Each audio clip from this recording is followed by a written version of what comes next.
Magandang umaga, mga igan, malaking perwisyo sa mga motorista sa Maynila ang kabi-kabilang pagkukumpuni po ng mga kalsada. Dahil hindi matapos-tapos, resulta nito'y usad pagong na trapiko. Kaya naman ang MMDA pinatitigil muna ang mga road repair kapag malapit ang Pasko. May live report si Bon Aquino. Bon! Yes, Igan, sa mga oras na ito ay maayos pa naman ang daloy ng trapiko dito sa V-Mapa Street sa Santa Mesa, Maynila. Sa kabila nga nitong drainage system repair na isinasagawa dito lamang sa gilid ng kalsada, no? Maayos din itong lagay ng trapiko dito sa may kanto ng Old Santa Mesa Street dito pa rin sa Santa Mesa, Maynila. Bagamat ito ay apektado pa rin itong trapiko. Samantala, tinungo din natin yung mga ibang kalsada na kinukumpuni dito sa Maynila. Nagiging laman na kasi ng social media ang litrato ng mga proyektong ito. Kaya naman tanong ng mga netizens, kailan daw ba matatapos ang mga proyektong ito? Christmas lane nga, nakalagay dyan. Sa Memorandum Circular No. 11 ng MMDA, suspendido na ang lahat ng paghuhukay at road repair sa Metro Manila simula December 15 hanggang January 5. Kailangan na raw kasing mailatag ang mga Christmas lanes na makakatulong sana sa mga mamimili ngayong magpapasko. Pero dahil sa sangkaterba pa rin ang ginagawang kalsada, MMDA raw ang napagbubuntunan ng sisi ng publiko.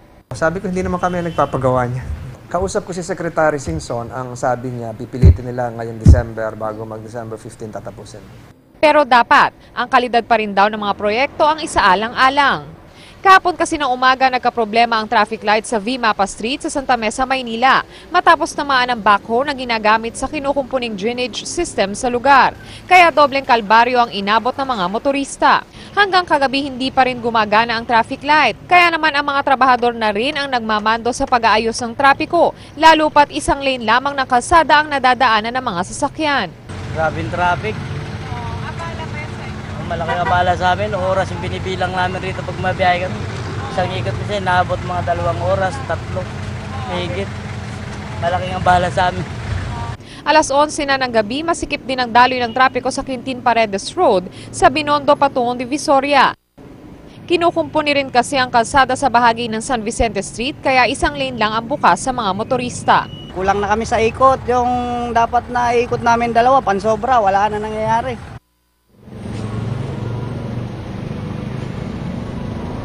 Igan, upang maibsan yung bigat ng daloy ng trapiko ay nag-abiso ng MMDA sa mga motorista magpaparada sa kalsada na magiging mahigpit na sila sa pagtow ng mga sasakyan. Samantala, bagamat tuloy-tuloy ang daloy ng trapiko dito sa V-Mapa Street, Igan, ay medyo nahihinto ito kapag naglo-load na construction materials doon sa mga truck na idinadaan sa V-Mapa Street. Kaya naman napayo natin sa ating mga kapusong babiyahe ngayong umaga, medyo agahan na po natin upang hindi na tayo maabala doon sa inaasahang dagsa ng mga sasakyan dito nga sa Santa Mesa, Maynila. At yan muna ang latest mula dito sa Maynila. Igan?